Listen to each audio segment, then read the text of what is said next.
Ce podcast vous est offert par Luminus, le partenaire énergie de votre entreprise.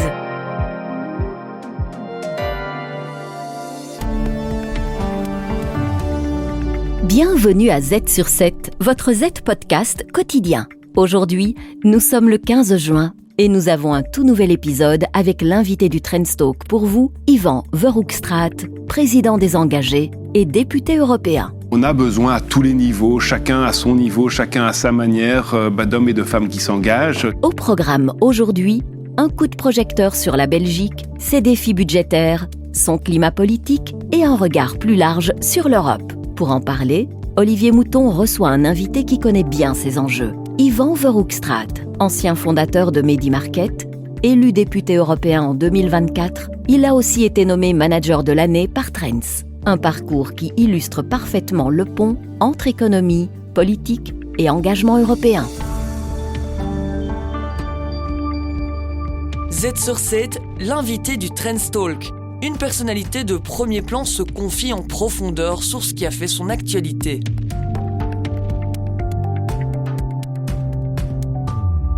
Le droit mène à tout, et souvent là où on ne l'attend pas. Je pense que la vie, elle est faite comme ça d'imprévus. Et c'est vrai que le fait d'avoir été manager de l'année Trends, c'est probablement un des éléments qui m'a permis aussi, qui m'a ouvert les portes et qui me permettent d'être là où je suis aujourd'hui et qui est une chance, une responsabilité. C'était déjà une illustration que vous étiez engagé, sans mauvais jeu de mots, dans la vision du monde, en réalité. Je crois qu'on a besoin à tous les niveaux, chacun à son niveau, chacun à sa manière, d'hommes et de femmes qui s'engagent, qui prennent leur responsabilité. Moi, je l'ai fait dans des entreprises. Il y en a d'autres qui continuent à le faire de cette manière-là. Il y en a d'autres, c'est dans l'enseignement, dans la politique. Il y a diverses manières d'apporter sa pierre à cette société commune. Et je pense que c'est une des choses dont on a absolument besoin. C'est qu'on a besoin d'hommes et de femmes qui s'engagent pour essayer de faire avancer l'intérêt général. Alors, président de parti, c'est depuis avril, je crois. Tout à fait. Voilà. Vous avez pris la tête de Maxime Prévost, qui a choisi de s'engager au sein du gouvernement, vice-premier ministre des Affaires étrangères. C'est quoi, président de parti? C'est un boulot de fou? Ah, c'est un boulot de fou, ça c'est sûr. Ça, on peut pas dire le contraire. C'est vraiment un boulot énorme parce que comme toujours et comme le savent aussi les téléspectateurs, c'est aussi un engagement avec des hommes et des femmes. Et gérer l'humain, ça prend énormément de temps. Ici, c'est gérer des coalitions, c'est veiller à avoir au sein d'une coalition le respect des compromis, des accords et de la capacité que l'on a à ne pas avoir 100% de son programme, mais à faire des compromis pour faire avancer parce que ce pays a absolument besoin de réformes. Et en même temps, incarner notre ligne à nous, notre spécificité. Je pense que tout le monde le sait. Certains ont parfois essayé de nous caricaturer, mais tout le monde sait qu'on a, c'est vrai, des vues parfois différentes de nos partenaires. Et c'est normal. On est des partis totalement différents. Donc parfois, ça frotte un peu. Donc il faut gérer ces antagonismes ou ces petits moments un petit peu plus de friction, tout en ayant et en restant, et je pense que c'est ça la différence qu'on veut essayer de garder dans ce gouvernement par rapport à la Vivaldi précédemment, cette volonté quand même d'arriver au bout à faire les réformes dont ce pays a besoin, plus que besoin, parce que c'est vrai qu'on a retrouvé la société belgique, l'État belgique dans un État qui est quand même vraiment, vraiment compliqué et où on eut dû faire, même nous, à l'époque déjà il y a bien longtemps, des réformes que l'on savait nécessaires, par exemple pour le vieillissement. Depuis que je suis comme trois pommes, on me parle de la réforme des pensions, du fonds de vieillissement. Ces choses-là n'ont pas été faites et aujourd'hui on se retrouve devant un mur avec une augmentation de 14 milliards d'euros si on ne fait rien du coût des pensions. Et je pense qu'on ne se rend pas toujours compte de la nécessité que chacun fasse un effort. Et les engager là-dedans, justement, en termes de comment on se positionne. Alors je sais qu'il y a des enjeux politiques pour exister, il y a aussi des enjeux de fond, évidemment, et de conviction. Est-ce que vous êtes quand même une des cautions sociales dans ce gouvernement pour dire, OK, il faut réformer, mais on doit faire attention à ne pas casser la machine ? Vous le savez comme moi et comme tous ceux qui gèrent des projets, avoir une idée, ce n'est que le tout début. Ce qui est compliqué, c'est de la concrétiser, de la transformer, c'est d'amener les gens avec soi, d'amener son équipe avec soi. C'est ça qui est le vrai challenge. Le vrai challenge, c'est pas juste d'avoir l'idée ou de savoir où on veut aller. La destination, ce n'est qu'une toute petite partie du boulot. Et notre travail, nous, comme engagés, je m'en rends compte chaque jour au sein du gouvernement, c'est de veiller justement à ce que l'on puisse amener tout le monde avec soi, à ce que l'on arrête aussi d'avoir peur, parce que parfois la peur du mal est pire que le mal lui-même, parce qu'aussi aujourd'hui on est dans une société qui se fracture et qui n'a pas lieu de fracturer. Il y a aussi des peurs qui sont attisées. Je pense par exemple à la réforme, à la fin des allocations de chômage dans le temps. On a parfois l'impression, quand on écoute la gauche, qu'on va abandonner les gens après 2 ans.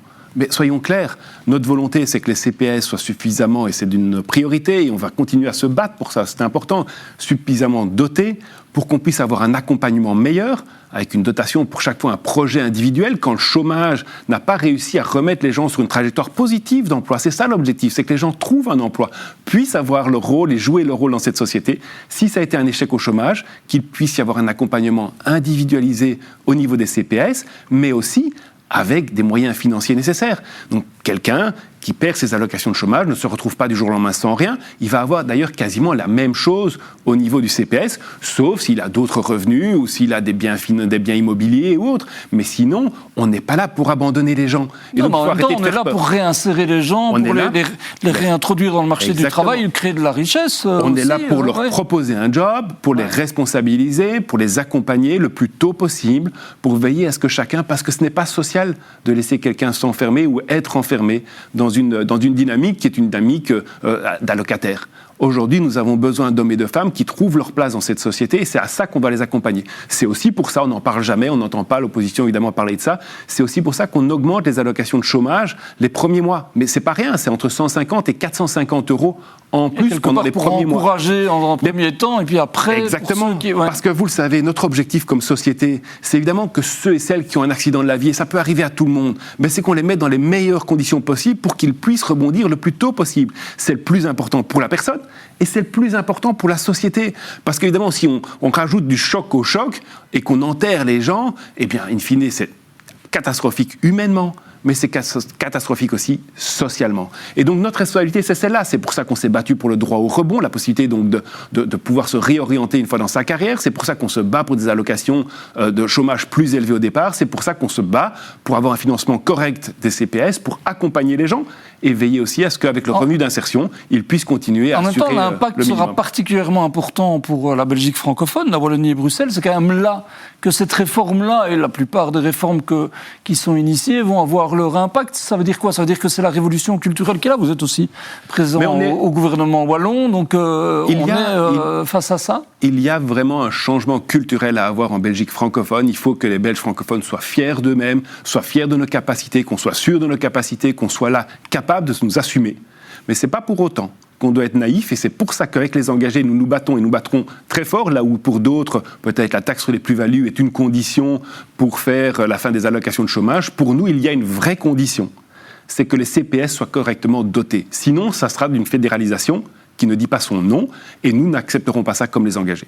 Donc nous nous battons aujourd'hui. C'est un enjeu crucial, maintenant, aujourd'hui, de se battre pour protéger nos communes, parce que sinon on va complètement assoiffer nos communes, et précisément dans les grandes villes, où on va avoir un afflux de personnes, ce qui est positif, avec un meilleur accompagnement au CPS, à condition que les moyens soient transférés. Ça serait anormal, et ça serait inacceptable pour les engagés d'avoir ce transfert sans un accompagnement du fédéral, qui doit continuer à assumer les conséquences, et ce filet de sécurité, qui est un filet de sécurité de la sécurité sociale, qui est national, et donc il ne faut pas de transfert de charges larvées vers nos communes. Et l'enjeu, c'est éviter une fracture nationale, parce qu'on est un peu dans ce risque-là, et potentiellement. On est particulièrement attentifs, nous les engagés, et on trouve, pour être tout à fait honnête et franc avec vous, que les choses n'avancent pas suffisamment vite pour l'instant. On avance sur à la fin des allocations de chômage dans le temps, et on est OK avec ça, mais on veut qu'en parallèle, on avance suffisamment pour protéger les CPS et leur donner les moyens de leur action, et veiller à ne pas se retrouver dans une situation où on ne pourra pas pérenniser ces droits. Parce qu'alors là, l'opposition aurait raison de dire qu'on ne prend pas soin des gens et qu'on n'a pas suffisamment d'accompagnement. Cette réforme que l'on a voulu, c'est un changement culturel nécessaire, c'est un changement culturel qui se fait de manière sociale, où on ne laissera personne sur le bord de la route, le moins possible de gens, on va les accompagner, mais il faut qu'on ait les moyens. Et là, il faut que nos partenaires de la majorité soient bien conscients de cette réalité-là, sinon ça sera sans les engager. En même temps, l'équation est compliquée. On a maintenant le Bureau du Plan, la Banque nationale, la Cour des comptes, si je ne m'abuse. Tous disent, OK, c'est bien les réformes, mais au rythme où ça va, c'est intenable. Notamment parce qu'il y a une augmentation importante des moyens nécessaires en matière de défense, parce que, vous l'avez dit, le vieillissement est là.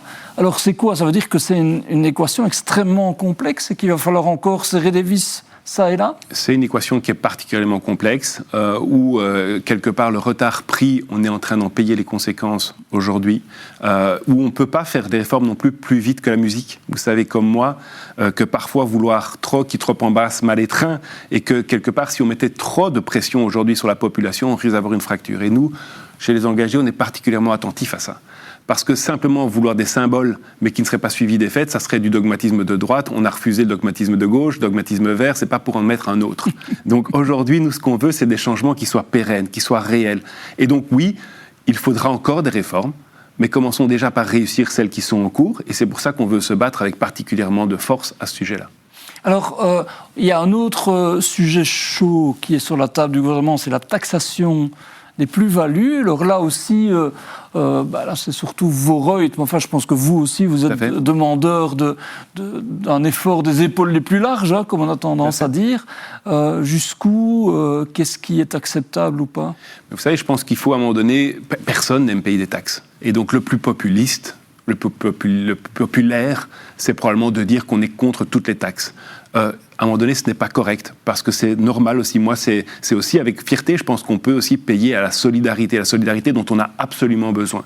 Et quand on demande un effort à toute la population, aux pensionnés, aux chômeurs, à ceux et celles qui travaillent, qu'on demande un effort à chacun, il est normal que aussi les revenus du capital puissent participer à cet effort commun. Et donc nous assumons, même si ce n'est pas populaire, parce que personne n'aime payer des taxes, nous assumons que cette taxe-là nous semble juste dans le cadre d'un effort commun et d'un effort de rationalisation. Mais on touche qui avec quelle exemption? Mais aujourd'hui, ce dont on parle d'ailleurs, c'est honnêtement une version minimaliste. Et c'est là où je pense que c'est pas correct de la part de ceux qui continuent contre le symbole, à se battre contre le symbole. Vous savez, pour ceux, c'est quelqu'un qui aurait eu la chance, imaginons, quelqu'un qui aurait eu la chance de faire une plus-value importante, le pourcentage qu'il aura de taxes sur cette plus-value, il est ridiculement bas, parce qu'il y a une exemption d'un million de plus-value, puis parce que les tranches suivantes, c'est progressif. Donc, il faut arrêter de crier au loup, parce que quelque part, ça me semble juste, modéré et même minimaliste comme possibilité d'avancer dans la taxe sur les plus-values. Oui, donc parce qu'il y a tout un débat parfois pour dire qu'est-ce que la classe moyenne, à quel moment on touche la classe moyenne ou les plus riches. À vous entendre, c'est pas vraiment ce débat-là en fait. Non, le débat comme nous essayons de le poser, c'est qu'on a besoin comme société, d'une part, de veiller à ce qu'il n'y ait pas des personnes qui tombent dans la précarité. Et c'est de protéger ceux et celles qui sont dans un risque de précarité. C'est indispensable humainement, socialement pour elles, et c'est aussi indispensable pour notre sécurité et socialement au niveau de la communauté dont nous faisons partie.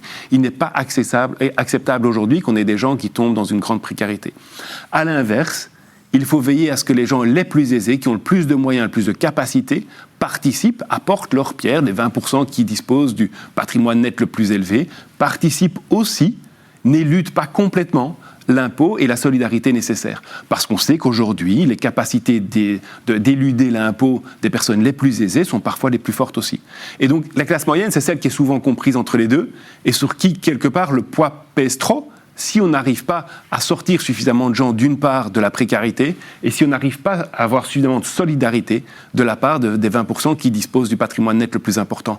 Et donc je pense que si on n'arrive pas à travailler sur ces deux pans-là, ce qu'on fait, c'est qu'on étouffe tous les autres. Et c'est ça qu'on doit absolument veiller à éviter, parce que si cette partie-là, si cette classe moyenne, on va dire tous ces autres-là, deviennent asphyxiés, eh bien, ils partent, il y a une dépression qui se crée, et quelque part, il n'y a plus de capacité à défendre le modèle de société pour lequel on se bat. Petite incise, vous avez parlé du dogmatisme bleu, qui n'est pas question d'y céder après le dogmatisme vert ou rouge. Les relations avec Georges-Louis Boucher, elles sont faciles, c'est quand même un personnage qui ne laisse pas indifférent. Vous devez travailler en permanence avec lui, j'imagine. Moi, je préfère toujours parler et travailler avec des gens qui ne manquent pas d'idées, de dynamisme, même si parfois ils en débordent, qu'avec quelqu'un qui serait mou et sans idées. Donc moi, je ne vais jamais reprocher à quelqu'un d'avoir des idées, de les défendre avec verve et avec force. Alors on est certainement, et je pense que tout le monde s'en rend compte, certains ont essayé de laisser croire à un moment donné qu'on avait des visions similaires de la société. Non, on a des visions fondamentalement différentes avec le MR, et c'est normal, on est deux partis différents. Il nous empêche de respecter vraiment ce partenaire avec qui on a une volonté commune de faire les réformes pour le pays. Alors on a des manières différentes de le faire, on a peut-être des priorités différentes, mais moi j'ai beaucoup de respect pour monsieur Boucher. Il a ses défauts comme j'ai les miens, et c'est très bien, et parfois ça frotte, parfois ça se dispute un tout petit peu, mais c'est normal, c'est sain, parce que c'est dans le débat et c'est dans le respect. Et moi, je continuerai à travailler avec nos partenaires au gouvernement pour essayer de faire les réformes dont ce pays a besoin. Parce que le pire aujourd'hui, c'est qu'on se retrouve dans des situations où les uns et les autres se bloquent ou n'ont comme seul objectif que d'empêcher que les réformes ou les idées de l'un et des autres passent. Donc, ce qu'on doit faire aujourd'hui, c'est faire face à la réalité.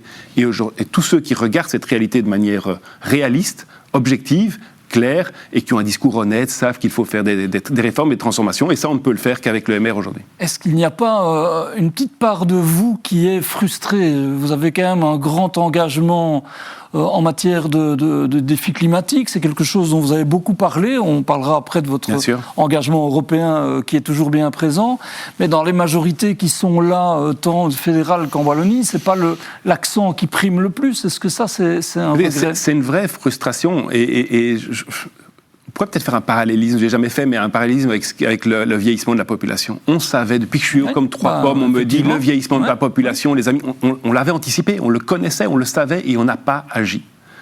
J'ai la même conviction par rapport au réchauffement climatique.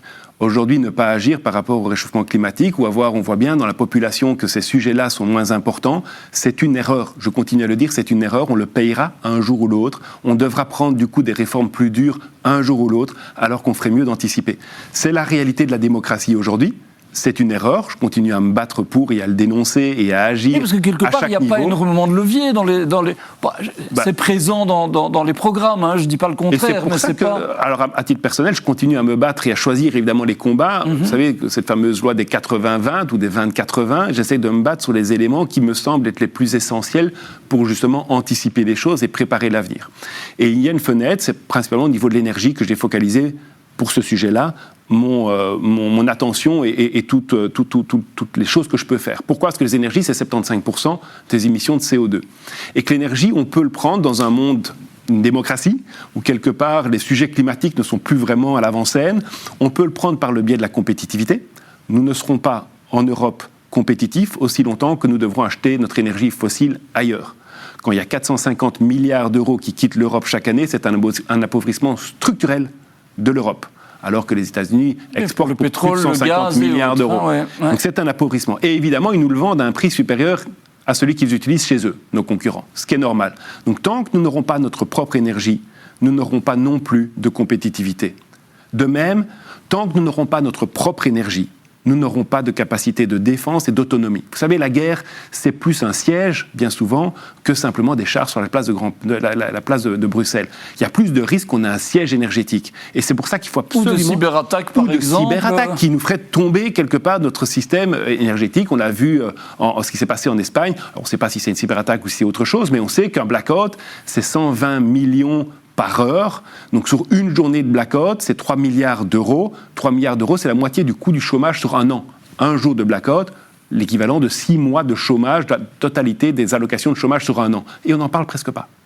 Donc on peut prendre la question énergétique, la question de la résilience de notre système énergétique par l'angle de la défense qui est aussi porteur. Donc on peut le prendre par l'angle de la compétitivité qui est porteur aujourd'hui, c'est un des buzzwords européens.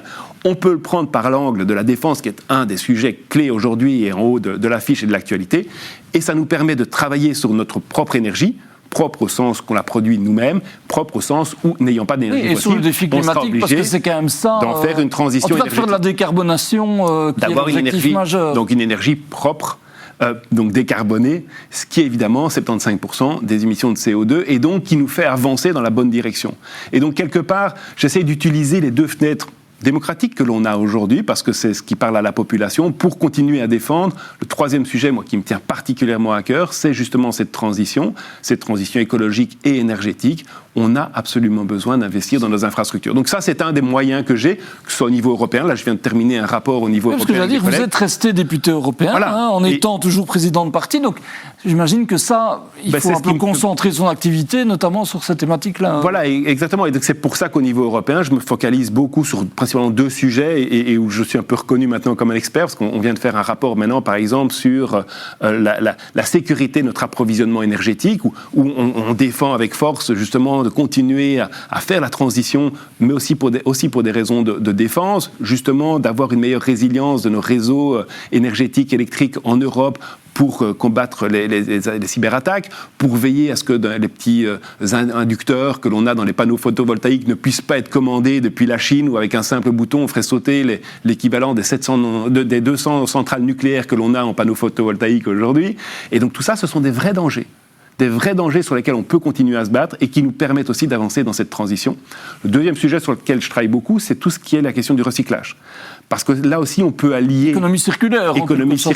Exactement. Et le recyclage qui, de nouveau, peut être lié avec notre capacité d'avoir notre autonomie. Parce qu'évidemment, quand vous recyclez une batterie, vous n'avez pas besoin de systématiquement aller faire des mines ou acheter du minerai rare ou des terres rares si vous êtes en capacité de recycler une batterie. Or, aujourd'hui, on sait, par exemple, en Europe, que ce qu'on appelle la masse noire, c'est-à-dire à la fin de vie d'une batterie, on la broie, ça s'appelle une masse noire, systématiquement est envoyée en Corée ou en Chine pour être raffiné et puis nous est réenvoyé. Donc on se remet en dépendance. Alors que si on arrivait à raffiner, à recycler ces batteries ici en Europe, on construirait petit à petit, pièce après pièce, notre autonomie en matière de ces terres rares. On aurait une activité économique beaucoup plus importante. C'est 500 000 emplois qui pourraient être créés dans ces filières de recyclage. Donc pour cela, il faut simplement, c'est un des sujets sur lesquels je me bats, veiller à ce que cette masse noire soit considérée comme un déchet. Un déchet qui, du coup, ne peut pas quitter l'Europe avant d'avoir été recyclé. Et puis veiller à ce qu'il y ait une cotisation qui soit faite, y compris sur la matière première vierge, pour payer ce recyclage. Et alors, on sait créer des filières économiques où on crée de l'activité, on crée de la richesse, on crée de l'autonomie, ici en Europe, pour continuer à avancer dans cette transition. Est-ce que c'est une réponse nécessaire, certes, mais suffisante par rapport au défi de la compétitivité ? Parce qu'on sait que l'Europe est quand même en train d'être un peu déclassée par rapport à la Chine ou aux États-Unis. C'est quand même... on est à un niveau d'alerte, là, quand même, non ? On a un niveau d'alerte et je pense qu'on arrivera à être compétitif. C'est pour ça que j'insiste sur ce sujet-là. On arrivera à être compétitif que, vu qu'on n'a pas d'énergie fossile, travail d'autonomie, que justement dans un travail d'autonomie et avec un level playing field, comme on l'appelle, un niveau de concurrence ou de compétition qui se passe sur base d'une énergie qui tient compte des conséquences de notre pollution. Nous avons tout intérêt à tenir compte des conséquences de notre pollution ici en Europe, parce qu'alors on travaille sur une énergie décarbonée, qui est le secteur dans lequel nous devons être les leaders. Moi, ma conviction, c'est qu'on a toutes les cartes en main au niveau européen pour être les leaders de la transition énergétique et donc d'être les gagnants de demain ou après-demain. Mais il faut absolument le faire. Il faut garder le cap. Vous savez, une stratégie... Sans être les perdants d'aujourd'hui, c'est ça le risque. Voilà, peut-être. Et c'est là où il faut être intelligent et ne pas être naïf non plus. Je pense par exemple aux panneaux photovoltaïques, pour revenir à cet exemple-là, ou à la voiture électrique. Ça peut être une stratégie intelligente d'un entrant, de se dire je vends à perte pendant quelques années pour casser les filières industrielles. On sait que pour créer une filière industrielle, il faut 10 ans, 15 ans, 20 ans. Si elle est cassée, parce que quelqu'un a fait du dumping économique à un moment donné, eh bien pour la reconstruire, ça sera très très compliqué. Et donc là, il faut qu'on protège suffisamment notre industrie automobile, notre industrie sidérurgique, notre industrie des panneaux photovoltaïques, pour éviter qu'on ait un pays, surtout un pays qui aurait des taxes dans d'autres marchés potentiels, qui se disent j'ai des excédents de production planifiés, et du coup, je préfère les écouler d'un point de vue stratégique pour créer des parts de marché, prendre des parts de marché, casser des filières chez mes concurrents, et puis hausser mes prix le jour où ça l'arrangera. C'est un vrai danger.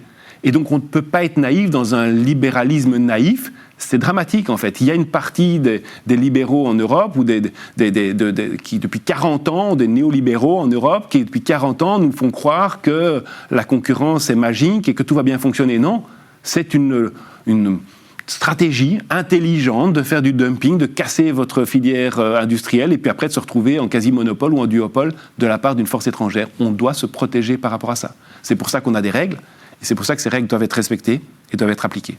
Alors Yvan Woerstraat, un entrepreneur, vous êtes devenu politique, député, président.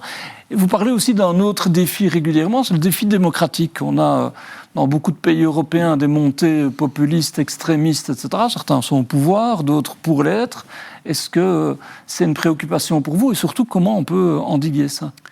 C'est une vraie préoccupation parce qu'on voit qu'il y a une tendance de fond. On l'a vu encore en Pologne, on a vu où on était passé tout près en Roumanie. On voit bien que dans beaucoup de pays européens, on a cette tendance du repli sur soi. Et si vous écoutez les discours, vous savez, moi j'ai la chance entre Medi Market et mon engagement politique à prendre du temps pour étudier, pour lire, et je m'amusais à faire des cours sur voir les climato-sceptiques, mirage ou réalité. Mirage. Populisme, Mirage ou réalité? Mirage, il n'y a pas de solution. Cette extrême droite ne propose pas de réelle solution. Oui, il crie, il dénonce, il s'offusque, mais il ne propose pas de solution constructive pour demain. C'est un véritable danger. En même temps, c'est compliqué de tenir un discours complexe face à des solutions simplistes. C'est compliqué. Et donc, c'est vrai que c'est porteur. Et c'est aussi l'intérêt de certains. Il faut être conscient aussi que c'est l'intérêt de certains. On sait aujourd'hui qu'il y a des puissances étrangères, que ça arrange au niveau européen à chaque fois qu'un pays gagne une élection, parce que ça handicape, vu notre structure qui n'est pas optimale et qui est peut-être mise en danger ou peut-être à réfléchir face à ce danger de paralysie par les extrêmes. Chaque fois qu'un pays européen passe à l'extrême, on fait le jeu de la Russie, des États-Unis ou de la Chine, parce qu'on devient encore plus incapable de prendre des stratégies claires. Et vous le savez comme moi, l'important dans une stratégie, c'est d'avoir une vraie vision, de s'y tenir sur 10 ans, 15 ans, pour réellement se créer l'avantage, pour trouver la niche, le chemin, pour vraiment développer quelque chose de cohérent. Si je ne me trompe pas, quand vous êtes devenu député européen, une des premières actions que vous avez faites, c'était de changer de groupe au Parlement européen, en partie pour cet enjeu-là, non? Par cohérence avec notre projet, les engagés ayant évolué et le Parti populaire européen ayant lui aussi évolué, étant devenu plus conservateur, on ne s'y retrouvait plus. Et donc, on a pris la décision, même si ce n'était pas la plus facile, même s'il y a toujours du blanc et du noir, tout n'est jamais 100% dans une direction, mais ça nous semblait beaucoup plus cohérent de nous retrouver au sein des centristes, du groupe des centristes, des démocrates au niveau européen, pour défendre une ligne progressiste, une ligne où on défend une certaine vision de la concurrence aussi, où on défend une vision de la concurrence, de la compétition, qui est au service des gens, qui n'est pas une fin en soi. Pour moi, la compétition, c'est un très bon booster, à condition qu'il soit utilisé pour aller dans la bonne direction. Et cette direction, ça doit être plus de bien-être, plus d'intérêt collectif, plus de développement personnel. C'est ça, on n'est pas là à faire la compétition pour le principe et la beauté du geste. On est là pour asseoir une société qui a du sens. Est-ce que dans cette période qui est complexe et inquiétante, par moments vous avez des craintes pour la paix en Europe? Est-ce que c'est un sujet? On a parlé du fait qu'on parle d'augmenter les dépenses en matière de défense. On parle maintenant de 5% du PIB à terme. Donc on est quand même dans une période qui est préoccupante, non? C'est une période préoccupante. Je pense que c'est clair. Il faut de nouveau avoir les yeux bien ouverts. Pas aller dans l'extrême et paniquer, mais il faut affronter la réalité. Aujourd'hui, les services de renseignement, il faut les écouter, attirent notre attention qui parlent du fait qu'il pourrait y avoir sur des vrais dangers. Une attaque d'ici 2-5 ans, c'est possible. Ouais. Alors, attaque probablement plus en périphérie européenne physiquement, mais on subit déjà aujourd'hui des attaques quotidiennes sur nos démocraties, des attaques quotidiennes de cybersécurité. Une guerre hybride, comme on l'appelle. Et qui peuvent mettre à mal nos démocraties. Et quand nos démocraties perdent, eh bien, quelque part, c'est nos ennemis qui ont gagné. Mais c'est aussi quand les États-Unis se retirent de l'accord de Paris et disent nous, en fait, on s'en fout complètement des objectifs, c'est aussi nous blesser. C'est aussi, quelque part, nous attaquer. C'est aussi quelque chose par rapport auquel on doit se défendre. Parce que si demain, il y a un réchauffement climatique, que ce soit nous, que ce soit l'Asie, que ce soit l'Afrique, nous allons en payer les conséquences. Nous avons une responsabilité. Mais nos partenaires ou nos concurrents ont aussi une responsabilité quand ils décident quelque part de dire je m'en fous, je pollue et c'est tout le monde qui payera, c'est une responsabilité qu'ils prennent. Donc quand Trump se retire de l'accord de Paris, c'est aussi une agression vis-à-vis de l'Europe et vis-à-vis du reste du monde. Et Trump, il vous inquiète particulièrement ? Vous savez, moi, je ne pense pas qu'on est là pour être inquiet, on est là pour agir. Donc l'inquiétude, la seule chose, c'est qu'elle vous garde éveillé et elle vous pousse à bouger et à vous défendre. Je crois qu'il ne faut pas être naïf. Trump, il est là pour son intérêt à lui d'abord, un petit peu pour les Américains, pour essayer de garder une cote de popularité, mais il faut surtout savoir réagir et pas se laisser faire par quelqu'un qui ne comprend que le rapport de force. Donc je crois que Trump, il faut lui parler en ces termes qu'il comprend, c'est-à-dire ceux du rapport de force. De temps en temps, il faut oser rentrer dedans. On ne doit pas se laisser faire. Nous sommes dans une vraie compétition entre empires. Il faut veiller à ce que cette compétition soit juste, qu'on ne se fasse pas arnaquer par des gens qui ne respectent pas les mêmes règles que nous et qu'on soit les derniers bons élèves de la classe. Alors face à ça, il y a deux réflexes. C'est soit abandonner tout ce en quoi on croit, ou bien dire non, mais si vous voulez faire la compétition avec nous, il va falloir que vous montiez vos standards et que vous acceptiez les règles que l'on s'impose, parce que nous ne sommes pas là pour pourrir la planète et être dans une situation inextricable dans 5, 10 ou 20 ans. Est-ce que vous avez découvert dans la politique un monde brutal ? Oui, c'est un monde brutal. Je pense qu'il faut se blinder un petit peu. On parlait de guerre à l'instant. Je pense qu'il faut se blinder un petit peu en politique. C'est un monde qui peut avoir une certaine violence. Voilà, ça fait partie de la... Mais en tant qu'entrepreneur, quoi, on apporte du pragmatisme, une vision. Je sais que vous êtes soucieux du long terme et votre parti aussi. C'est ça que vous pouvez apporter? C'est ça qu'on essaye toujours de prendre un petit peu de recul face à la situation, de ne pas oublier quel est le vrai objectif pour lequel on fait tout ça. Moi, comme je dis toujours, ma petite personne, on s'en fout. Et donc ça permet parfois de relativiser les choses du moment qu'on sait pourquoi on se bat. Et puis à un moment donné, on peut aussi, et ça c'est peut-être la force des cheveux gris, qu'on ne peut pas tout faire, que le plus important c'est de donner le maximum et puis que la vie nous mène où elle nous mène. Vous savez, moi, j'essaye de faire mon job le mieux tous les jours. Et puis après, si ça n'a pas marché, si les autres ne sont pas contents, ou si demain les électeurs trouvent que j'ai tort sur ça ou sur ça, c'est leur droit. Voilà.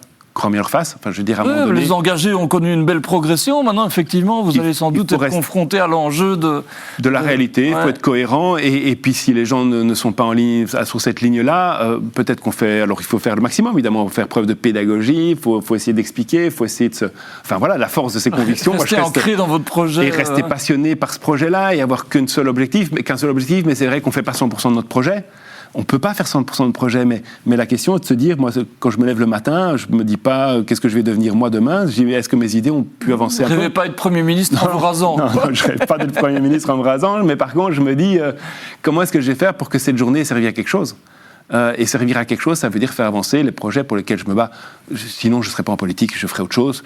Et de toute façon, je ne resterai pas longtemps en politique. Vous le savez, je l'ai déjà dit, j'avais dit 10 ans maximum, il m'en reste donc 9 maximum. Dans 9 ans maximum, je le redis et je l'assumerai. Je suis un fou si je ne le fais pas. Je ferai autre chose. Et donc, je suis de passage. Il y aura des gens plus forts que moi demain, et il y avait des gens meilleurs que moi hier. Et mon objectif, c'est de donner le meilleur de ce que je suis.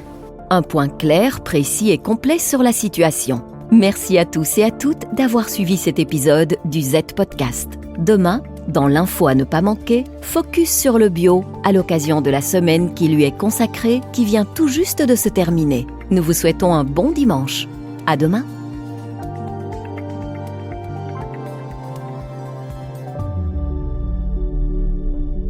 Mieux gérer l'énergie au sein de votre entreprise ? Ça commence par l'expertise de Luminus. Bonjour, je suis Quentin Janssen, directeur B2B chez Luminus. Avec mon équipe, nous aidons les entreprises dans l'électrification de leurs besoins. Aujourd'hui, je vais vous expliquer comment gérer intelligemment un surplus d'énergie solaire. On pense souvent que plus il y a du soleil, mieux c'est pour la production d'énergie solaire. Mais ce n'est pas toujours vrai. Quand il fait très beau, surtout entre midi et 14h, l'ensemble des installations solaires de Belgique, qui représentent plusieurs milliers d'installations, injectent leur production en même temps sur le réseau. Résultat, l'offre dépasse la demande. Cela fait parfois chuter les prix d'électricité qui peuvent devenir négatifs. Et dans ce cas, il vous faudra payer pour injecter votre énergie sur le réseau. Ce n'est pas quelque chose qui arrive tous les jours, mais c'est de plus en plus fréquent, surtout au printemps ou en été. Mais heureusement, il existe une solution intelligente. Réduire temporairement la production de votre enrouleur et ainsi votre production restera couverte et vous limiterez le surplus injecté sur le réseau. Grâce à cette modulation de puissance, on évite de surcharger le réseau et on garde la valeur de ce qu'on produit. On optimise ainsi le tout. Parce qu'au fond, chaque kilowattheure compte. Vous souhaitez en savoir davantage ? Visitez notre site web luminus.be/smartkits. Luminus ? Ensemble, faisons la différence.